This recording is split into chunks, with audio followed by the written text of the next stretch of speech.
Olá, hoje nós vamos continuar o estudo de Mateus nos capítulos 6 e 7, onde nós vamos ver, dentre outras coisas, o que eu chamo de estresse religioso.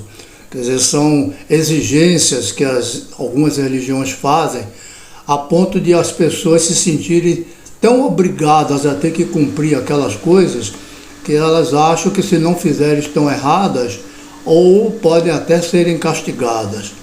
E é claro que muitas pessoas se sentem felizes em fazer essas coisas repetitivas que são exigidas pelas diversas religiões, mas nem sempre é assim. As pessoas acabam fazendo as coisas de forma automática e sem expressar qualquer sentimento.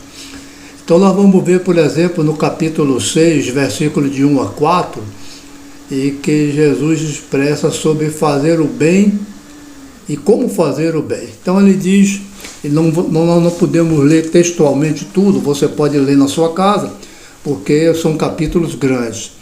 Então no capítulo 6, versículo de 1 a 4, ele diz que nós devemos nos guardar de fazer a nossa justiça perante as pessoas.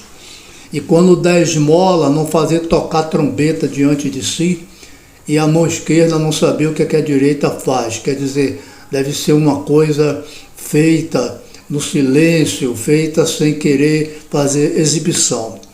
Então, nesse texto 6, de 1 a 4, o que Jesus quer então falar é de fazer o bem de forma exibicionista. Isso acontece hoje, acontece muito. Acontece até de forma bem disfarçada.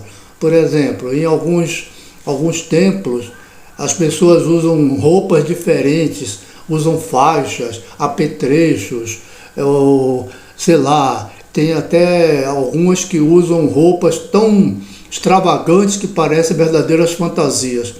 Então, essas pessoas querem se destacar diante das outras, mesmo que tenha bons sentimentos, mas no final das contas a mensagem que elas passam é: olha aí como nós somos especiais, olha aí como nós somos diferentes de vocês. Nós usamos essa roupa, nós usamos essa camiseta, nós usamos essa faixa, e essas cadeiras aqui só nós podemos sentar. Então, no meu entendimento, esse é o detalhe que Jesus quer passar aí nesses versículos de 1 a 4. Nos versículos de 5 a 8, é quase mais ou menos a mesma coisa, só que ele fala agora da oração. Então, nos versículos de 5 a 8, falando sobre oração, Jesus diz que quando orar, não oreis como os hipócritas, que ficam nas praças, em lugares de destaque para serem observados pelas pessoas que elas estão orando. E é no versículo 7, que é o que mais me chamou a atenção, ele diz: quando orar, não use de vãs repetições como os gentios, porque presumem, quer dizer, acham que por falarem muito serão ouvidos. Isso para mim é a parte mais importante ainda. Em todas as outras partes que Jesus fala sobre coisas erradas, ele cita os fariseus e os escribas. Mas aqui ele fala os gentios. Você não deve repetir orações como os gentios, quer dizer, como os pagãos. E quando eu fui pesquisar isso aí, me chamou a atenção, eu encontrei, por exemplo, um texto em Atos 19, 33 e 34, quando os judeus estão pregando o evangelho para os gregos. Veja o que aconteceu. Então tiraram Alexandre dentre a multidão, colocando os judeus à frente. E ele, acenando com a mão, queria falar ao povo. Quando, porém, o povo reconheceu que ele era judeu, todos em uma só voz gritaram pelo espaço de quase 2 horas: grande é a Diana dos Efésios. Isso era uma deusa que tinha uma imagem lá no templo, a Diana, para os gregos, e para os romanos chamava Ártemis ou Artemis. Então eles levaram quase 2 horas repetindo esse mantra, essa oração: grande é a Diana dos Efésios. Então, o que eu aprendi aí é que quando Jesus fala, não façam repetições vãs como os gentios, ele está chamando a atenção que esse hábito de estar repetindo as mesmas orações era um costume pagão. Não era assim que os cristãos deveriam orar. Então foi isso que eu aprendi nesse estudo, nesses versículos aí. Dos versículos de 19 a 21, aí já vem um outro tipo de ansiedade. É a ansiedade da acumulação das riquezas, dos bens. Então é um texto muito conhecido, 19 a 21. Ele diz: não acumuleis tesouro na terra, onde a traça e a ferrugem corrói e onde os ladrões roubam, mas ajuntai tesouros dos céus, porque onde está o teu tesouro estará o seu coração.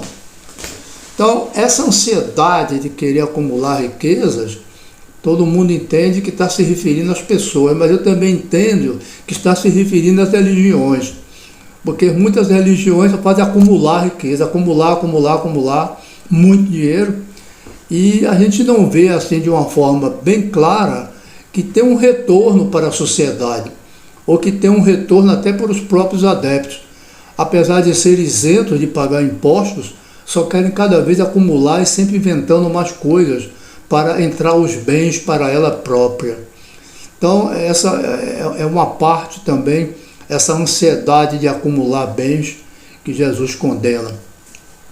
E nos versículos de 25 a 34, aí ele fala até da palavra ansiedade, quando diz: não andeis ansiosos pela vossa vida, quanto que haveis de comer ou beber, e quanto ao que haveis de vestir.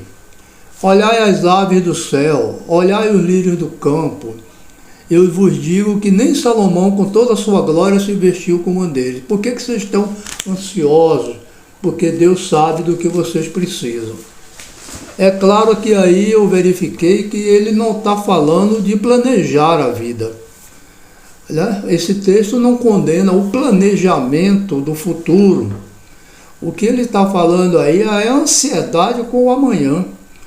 Tem gente que vive com o pé só no passado, se lamentando ou se lembrando das coisas do passado, ou vive amanhã, só não vive hoje. E tudo que nós temos é hoje. Porque o amanhã é incerto e quando chegar amanhã, amanhã será hoje. Então, esse é o conselho de viver o dia de hoje com intensidade, sem deixar de planejar o seu futuro, evidentemente, porque até seria uma irresponsabilidade. No capítulo 7, versículo de 1 a 5, vem aqui uma parte importante, que é essa mania que nós temos de julgar as pessoas. E isso é uma coisa muito forte e que ele exige, então, cautela da nossa parte. No capítulo 7, versículo de 1 a 5, ele diz: não julgueis para que não sejais julgados, porque com o critério que vocês julgarem, vocês serão julgados, e com a medida que vocês medirem, vocês serão medidos também. Hipócrita, tire a primeira trave do seu olho para depois enxergar os erros dos outros. Então, isso é uma coisa interessante, quer dizer, o critério aí é que, se nós vivemos julgando as pessoas rigorosamente, com determinadas regras, com determinados critérios, é porque nós achamos que esses critérios que nós julgamos dos outros são bons. Então, se eles são bons para os outros, são bons para nós também. Então, se a gente julga as pessoas de forma dura, de uma exigência extravagante, então nós seremos julgados da mesma forma. Eu creio que o melhor é fazer aquilo que eu falei no vídeo número 5, é ignorar. Eu acho que ignorar as coisas erradas, os comportamentos errados das pessoas é a melhor coisa que tem para fazer. Eu acho isso ótimo. Aí a gente não cai, não incorre nesse erro aí de estar julgando as pessoas. Você deixa as pessoas lá viverem a vida delas e vamos cuidar da nossa. Nos versículos de 15 a 23, Jesus fala dos falsos profetas.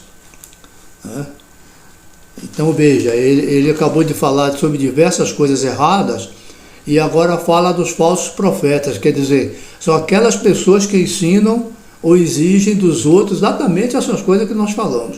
que não devem ser feitas. Então, acautelai-vos dos falsos profetas, porque eles vêm disfarçados como ovelhas, mas por dentro são lobos ladrões.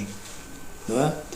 Então, no 22 diz: naquele dia vão se justificar dizendo: Senhor, Senhor, nós não expelimos demônio em teus nomes, em teu nome não fizemos milagres. Então as pessoas erradas também podem fazer milagres? Então no próximo vídeo, o vídeo número 7, o capítulo 8 de Mateus que nós vamos estudar, fala exatamente sobre a questão de milagres. E nós vamos ver isso com mais detalhes, tá certo? Então, os falsos profetas são capazes de fazer coisas maravilhosas para enganar e iludir as pessoas, com o objetivo, como diz aqui no versículo 15, com o objetivo de roubar, ou de se apropriar dos bens das outras pessoas. Bom, tudo isso que nós aprendemos aqui nos capítulos 6 e 7 de Mateus, tem dois caminhos, tem dois fundamentos para as pessoas seguirem. E lá no capítulo 7, versículo 24 e 27, Jesus fala que tem aquelas pessoas que constroem a sua casa sobre a rocha, e aí vem tempestade, vento, aguaceiro, inundações, e a casa não cai porque está construída sobre um fundamento sólido. E tem as pessoas que constroem as suas casas na areia. Vem água, vem chuva, qualquer vento derruba a casa, porque ela não está construída sobre a rocha. Para mim isso significa que as pessoas que constroem na areia, dentro desse contexto que nós acabamos de estudar aqui, são pessoas que aprendem o que é certo, aprendem o que é verdade, acham bonito, ficam até emocionadas, mas não mudam nada na sua vida. Continuam fazendo tudo de errado do mesmo jeito. Então são pessoas que constroem sobre a areia, quer dizer, não tem consistência, não tem fundamento forte, coragem de fazer uma mudança na sua vida para se adaptar aos ensinamentos originais do Evangelho de Jesus, que é o objetivo desses vídeos, buscar o pensamento, o entendimento original do que Jesus falou e do que os apóstolos falaram. É isso que nós queremos com esses estudos que nós fazemos aqui. Então espero que todos nós possamos construir na rocha, possamos ter uma atitude firme para melhorar a nossa vida e tirar de nós essa coisa que eu chamo de ansiedade religiosa, de achar que por estar fazendo o que os outros dizem, que está muito certo. Por exemplo, a oração do Pai Nosso, aí quando Jesus acaba de falar sobre a oração, ele dá a oração do Pai Nosso como um modelo de oração objetiva, mas também não repetitiva, porque ele tinha acabado de falar sobre isso. Então ele não deu a oração do Pai Nosso para ficar sendo repetida. Vamos orar 50 Pai Nosso por causa disso ou daquilo. Para mim não é coerente com o que Jesus ensinou. Ele mostra a oração do Pai Nosso como um modelo de objetividade. Santificado seja o vosso nome, o pão nosso de cada dia dá-nos hoje, perdoa nossas dívidas, quer dizer, vai direto ao assunto. E veja que a oração começa com o Pai. Então é a oração que está falando com o Pai. Então quando você vai falar com seu pai, você não precisa que alguém escreva para você no papel, no livrinho, ou seja lá onde for, o que você vai falar com seu pai. E você fica repetindo todas as vezes a mesma coisa. Pai, aí repete aquele mesmo negócio. É assim que se fala com o pai? Não. Mas as pessoas na nossa sociedade foram ensinadas e foram viciadas a não saberem orar. As pessoas não sabem orar, a maioria delas. Precisam de repetir as orações que foram escritas por outros, que vai contra exatamente aquele ensinamento de Jesus. Então, muito obrigado pela atenção. Você pode ler os capítulos 6 e 7 completos na sua casa e estaremos aqui da próxima vez continuando no capítulo 8. Muito obrigado.